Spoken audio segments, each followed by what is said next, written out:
ஓம் நம சிவாய. வாக்குண்டாம் நல்ல மனமுண்டாம் மாமலராள் நோக்குண்டாம் மேனி நுடங்காது பூக்கொண்டு துப்பார் திருமேனி தும்பிக்கையான் பாதம் தப்பாமல் ஷார்வார் தமக்கு. அரண்நாமமாயிரத்தில் பெரிய மருந்தீஸ்வரர் மகா ஔஷதம் அப்படின்னு சொல்லித்து. அடுத்த 676வது திருநாமம் ஓம் சித்தார்த்தகாரிணே நமஹா அப்படின்னு இருக்கு. இதோட பொருள் என்ன அப்படின்னா, சித்தர்களுக்கு பலனை தருபவர் அப்படின்னு அர்த்தம். அஷ்டமா சித்திலாம் கேள்விப்பட்டிருக்கோம், முன்னாலேயும் பார்த்துருக்கோம். பல சித்தர்கள் இந்த சித்தியை அடையணும் அப்படின்னு கடுமையான ஒரு முயற்சி பண்ணுறா. நாம் என்னதான் முயற்சி பண்ணினாலும் பலன் கிடைக்கணுமே, அதை கொடுக்கக்கூடியவர் யார்? சிவபெருமான் தான். அதனால் சித்தர்களுக்கு உண்டான பலனை தருபவர் அப்படின்னு. அந்த சித்தர்கள் அப்படின்னு சொல்கிறதே நாம் நல்லா கவனமாக புரிஞ்சிக்க வேண்டியது யார் அப்படின்னா, பக்குவப்பட்டவா, குறிப்பாக புலன் அடக்கமுடையவர்கள். அந்த சித்த அடையணும் அப்படின்னா இதெல்லாம் ஒரு தேவை, அத்தியாவசிய தேவை.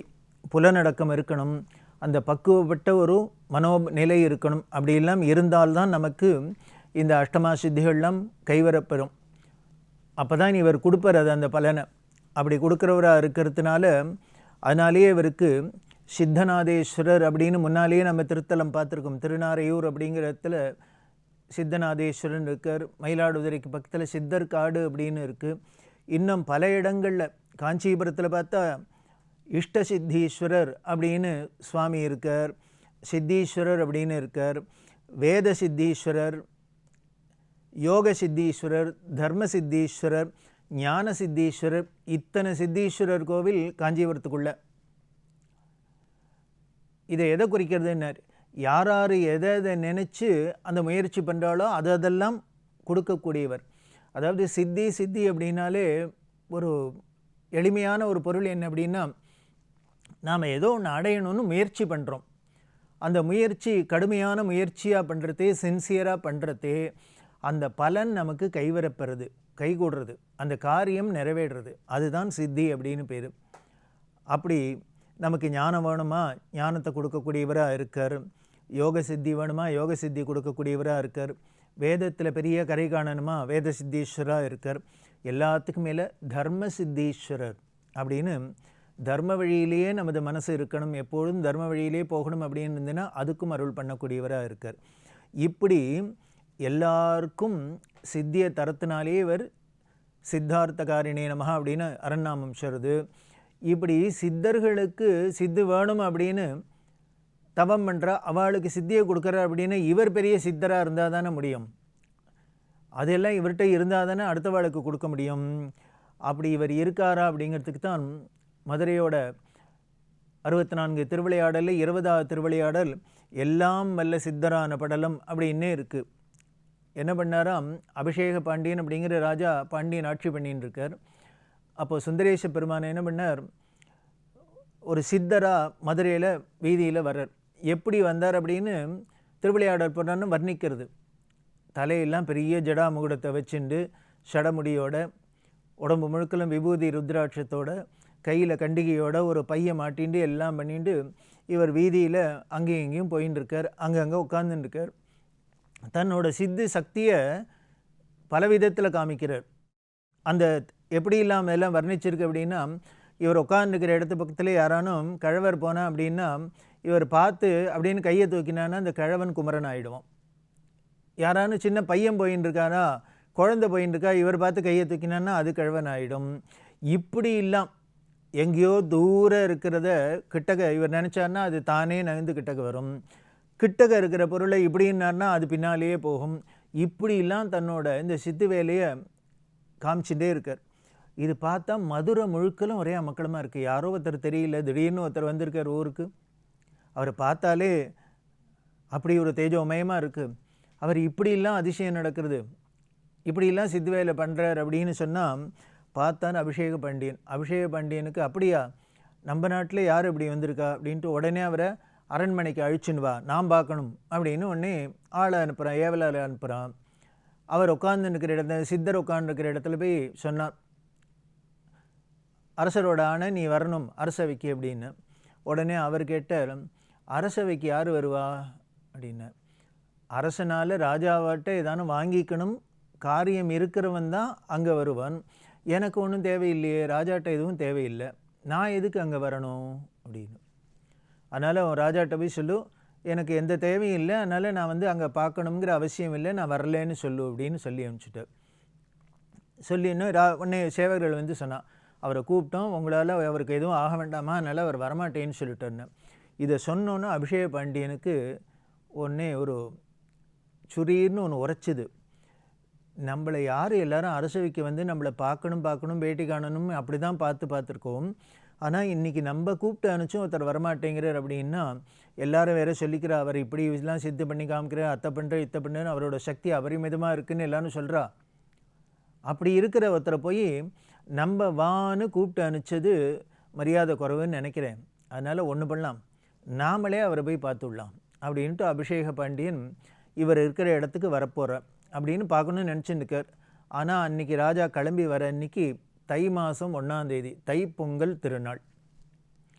உடனே பாண்டியராஜா என்ன பண்ணார், முதல்ல போய் சுந்தரேச பெருமான மீனாட்சி அம்மையை வணங்கிட்டு அதுக்கப்புறம் இந்த சித்தரை போய் பார்க்கலாம் அப்படின்னுட்டு இவர் கோவிலுக்குள்ளே வர. இப்போ அபிஷேக பாண்டியன் சுந்தரேஸ்வரை பார்க்க கோவிலுக்கு வராருன்னு தெரிஞ்சதோ இல்லையோ, இந்த சித்தராக வந்தவர் என்ன பண்ணினார், அந்த கோவில் பிராகாரத்தில், வடக்கு பிராகாரத்தில் இவர் உட்கார்ந்துருக்கார். எப்படி உட்கார்ந்துருந்தார்னு, பெரிய புலித்தோலை விரிச்சுண்டு அதில் அப்படி தண்டத்தை வச்சுண்டு ஒரு பெரிய கையில் ருத்ராட்ச மாலை அது இதெல்லாம் வச்சுட்டு இவர் பெருசாக மக்களமாக உட்கார்ந்துருக்கார். ராஜா அப்படியே சுற்றிண்டு வரார், பிராகாரத்தை சுற்றிண்டு வரார். இப்படி ராஜா வரணுன்னு முன்னால் சேவர்கள் வரத்தே இவர் வழியில் உட்காந்துருக்காருன்னு, யாரையா வழியில் உட்காந்துருக்கு, ஏந்திரு அரசர் வரார் அப்படின்னு இவரை எழுப்புறா. இவர் எழுப்பினா ஒன்றுத்துக்கும் பதில் சொல்லலை, பதில் சொல்லாத பிசாத உட்கார்ந்துருக்கார். அந்த சேவகர்கள்லாம் ராஜா வந்துட்டாரே அப்படின்னுட்டு அவரை விரட்டலாம் அப்படின்னு போனால் அவர் சொன்னார், உங்கள் ராஜா வந்தாக்க எனக்கு என்னாச்சு, அவர் பாட்டுக்கு இந்த பக்கமாக போகிறார், நான் பாட்டுக்கு உட்காந்துருக்கேன் அப்படின்னு பெரிய விஷயமாக பேசுகிற சொல்கிறார். நீ என்னமோ ராஜாங்கிறேன், நான் யார் தெரியுமா, நான் பெரிய அத்தனை சித்தியும் கைவர பெற்ற சித்தர், பெரிய சித்தர், அது இதுன்னு சொல்லி இவர் பேசினா அதுக்குள்ளே ராஜா வந்துட்டார். பாண்டியன் வந்தார். பார்த்த உடனேயே அவருக்கு ஒரு மாதிரி ஒரு ஆனந்தம் கிடைக்கிறது. பார்த்தார், இவராவோ வாயாலேயே தன்னை பற்றி எல்லாம் பெருமையாக சொல்லிக்கிறார். மற்ற ஜனங்கள்லாமும் சொன்னால் இவர் அத்தை பண்ணுறார் இத்தை பண்ணுறாருலாம் சொல்கிறார்.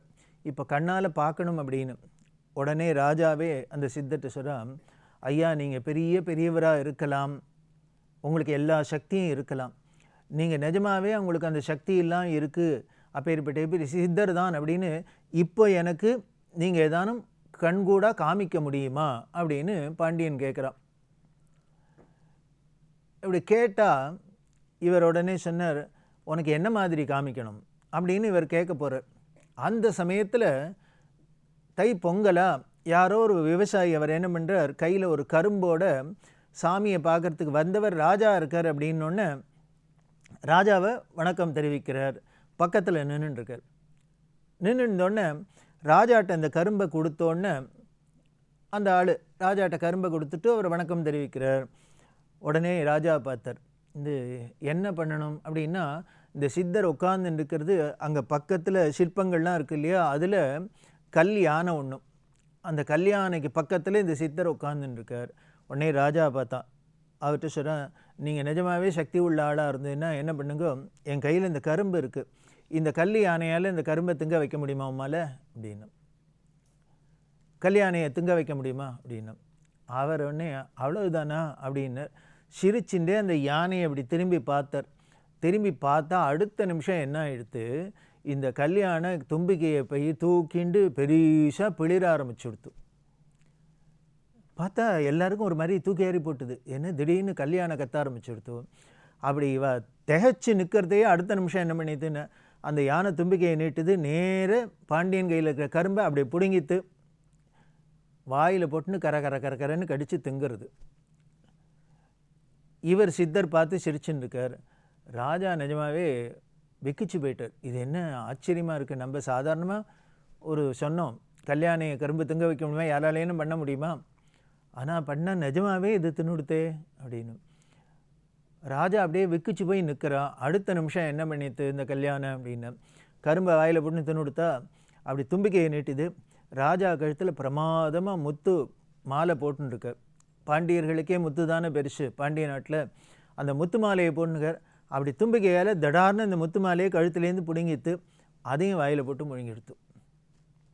முழுங்கினா பக்கத்தில் இருக்க சேவர்கள் அவெல்லாம் தவிக்கிறான், என்ன பண்ணுறதுன்னு தெரியல. சித்தரான பிசாத உட்காந்து சிரிச்சுன்னு உட்காந்துருக்கார். பார்த்தார், போருமா என்னோடய சக்தி என்னன்னு இன்னும் ஏதானும் காமிக்கட்டுமான்னு. ராஜா பார்த்தான், அப்பா இதுக்கு மேலே நீ யாருன்னு எனக்கு தெரியல, பெரிய சித்தர் தான், ஒத்துக்கிறேன் அப்படின்ட்டு உடனே ராஜா சொல்கிறான், பரம்பரையாக வந்திருக்கிறேன் எங்கள் ராஜவம்சத்தில் பாண்டியர் யார், சுந்தர பாண்டியன், சோமசுந்தர பெருமான் இங்கே பாண்டியராக இருந்து சுந்தர பாண்டியனாண்டு ஆட்சி பண்ணுறதுலேருந்து அவர் கழுத்தில் போட்டுருக்கிற பாரம்பரியமான இந்த மாலை, இந்த முத்து மாலையும் சேர்த்து இது முழுங்கிடுத்தோம் இந்த கல்யாணம். இப்போ என்ன பண்ணுறதுன்னு தெரில. அதனால் இந்த யானையிட்டேருந்து மாலையை மட்டும் வரவழைச்சி கொடுக்க முடிஞ்சால் அதையும் பண்ணி கொடுத்துருவோன்னு. உடனே இந்த சித்தர் பார்த்தார். அந்த யானையை திரும்பி பார்த்தாரோ இல்லையோ, யானை உடனே என்ன பண்ணி தின்னார், வாயிலேருந்து மாலையை எடுத்தது திருப்பி ராஜா கழுத்திலேயே போட்டுடுத்து. முத்து மாலையை திருப்பி போட்டுருத்து. போட்டால் அடுத்த நிமிஷம் என்ன ஆயிடுத்து அப்படின்னா, அங்கே உட்கார்ந்த சித்தரை காணும். அவ்வளவுதான், அவர் மறைஞ்சு போயிட்டார். இப்போ தான் பாண்டியனுக்கு புரிஞ்சது, ஓ இங்கே இத்தனை நாளாக சித்தராக வந்து இந்த ஊர் முழுக்கெல்லாம் அமக்கலப்படுத்தியிருந்தது வேறு யாரும் இல்லை, சோமசுந்தர பெருமான் தான் அப்படின்னு தெரிஞ்சு உடனே ஆச்சரியப்படுறான். வந்து போய் உள்ளுக்குள்ளவே வணங்குறான். நீங்கள் தான் வந்திருக்கீங்கன்னு தெரியாது, ஜனங்களுக்கும் தெரியல, எனக்கும் தெரியாது, அறியாமையில் இருந்துட்டோம். அப்படி உங்களை போய் நாங்கள் பரீட்சை பண்ணுறாப்பெல்லாம் ஆயிடுத்து, நீங்கள் மன்னிச்சுக்கணும் மன்னிச்சுக்கணும் அப்படின்னு சொல்லி எங்களுக்கு எப்பொழுதும் அனுகிரகம் பண்ணணும், அருள் பண்ணணும் அப்படின்னு வேண்ட. அப்புறம் என்ன ஆயிடுத்து, கல்யாணம் திருப்பி கல்யாணையாகவே ஆயிடுத்து. இவர் எப்போ பார்த்துட்டு மறைஞ்சு போனாரோ அடுத்தது கல்யாணையாகவே ஆயிடுத்து. இப்படி எல்லாம் வல்ல சித்தரான படலம், கல்யாணைக்கு கரும்பருந்திய படலம் அப்படின்னு திருவிளையாடலில் இந்த 2 திருவிளையாடல். இப்படி எல்லாம் வல்ல சித்தராக வந்து எல்லாம் தன்னோட சித்த காமிச்சவர் தானே. எல்லாரும் சித்து வேணும்னு தவம் பண்ணினா அவளுக்கு அருளும் பண்ண முடியும். அப்படி இருக்கிற அந்த சித்தருக்கு தான் அதுக்கப்புறம் அபிஷேக பாண்டியனோட பிள்ளையான விக்ரம பாண்டியன் தான் எந்த இடத்துல இந்த சித்தராக வந்து உட்காந்து கல்யாண கரும்பெல்லாம் அருந்த வச்சாரோ, திருவிளையாடல் பண்ணாரோ, அந்த இடத்துல இன்னும் சித்தமூர்த்தியாக அவருக்கு கோவிலும் கட்டி வச்சிருக்கா. இப்படி எல்லாம் வல்ல சித்தராக இருக்கிற சிவபெருமான் தான் சித்தர்களுக்கு தேவையானதெல்லாமும் அருள்றார் அப்படின்னு சொல்கிறது. அதே மாதிரி அடுத்த 677 திருநாமத்தில் ஓம் சித்தார்த்த சந்தோ வியாகரணோத்தராய நமஹா அப்படின்னு இருக்குது. இதோட பொருளும் என்ன அப்படின்னா, அதாவது வேதத்தோட விளக்கம் முடிவான எந்த பொருளை சொல்கிறதோ அதுதான் இவர் அப்படின்னு. இப்போ முன்னாலே சொன்னேனே, அந்த வேத விழுப்பொருள் தான் இப்படி சித்தராகவும் வருது, எல்லாருக்கும் நமக்கு சித்தியும் கொடுக்கறது. அப்படி வேத விளக்கமாக இருக்கக்கூடிய, வேதத்தோட முடிஞ்ச முடிவாக இருக்கக்கூடியவர் தான் அவர். அவரோட பெருமைகள் என்னங்கிறத தொடர்ந்து பார்க்கலாம். ஓம் நம சிவாய.